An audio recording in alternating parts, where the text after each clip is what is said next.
At home, as you see behind me on your satellite and radar, a lot of green landscape, and that's just because we have that high pressure system that's sitting towards the south of us, but it's allowing us to remain dry across the entire mid-Atlantic as we're all seeing dry conditions. But folks, that we also want to think about are people really in Texas into Louisiana as we're tracking a strong low pressure system. We actually have flash flood watches issued for almost the entire state of Louisiana and just the eastern portion of Texas, as they're likely going to see anywhere between 7 to even close to 10 inches of rainfall, and some models even showing some models getting closer towards a foot. Now, this low pressure system is just a very strong storm, but it does have a 40% chance of becoming a tropical cyclone within the next 48 hours, and also has a 40% chance of becoming a tropical cyclone in the next 5 days.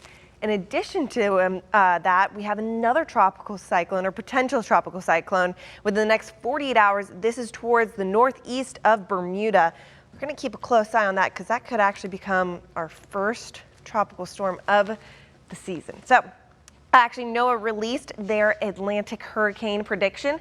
They're expecting to see 13 to 20 named storms. Within those named storms, they're predicting 6 to 10 becoming hurricanes.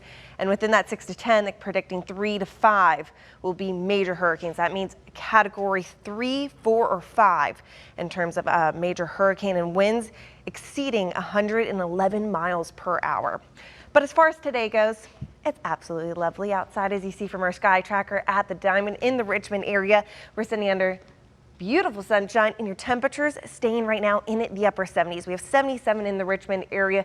We have a nice relieving eastern breeze. It's going to feel great along the coastline.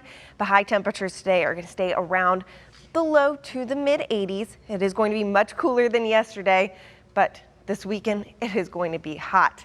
As far as the weekend, how it starts, you're looking at overnight lows tonight staying around the low to mid 50s. Crisp and cool when you wake up tomorrow morning.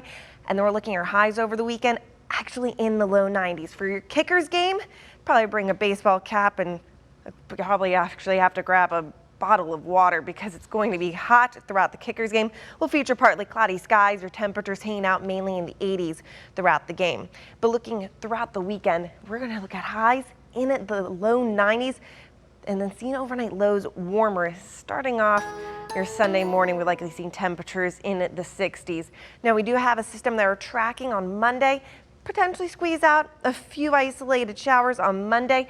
But as far as your temperatures go for next week, we'll continue with the summer-like trend. Highs in the 80s for the start of next week, and we look to see those 90s return as soon as Wednesday. And looks like we'll carry those 90s even into next weekend as well. Cheryl? Thank you, Francis. I like the hot weather. It's nice for a change.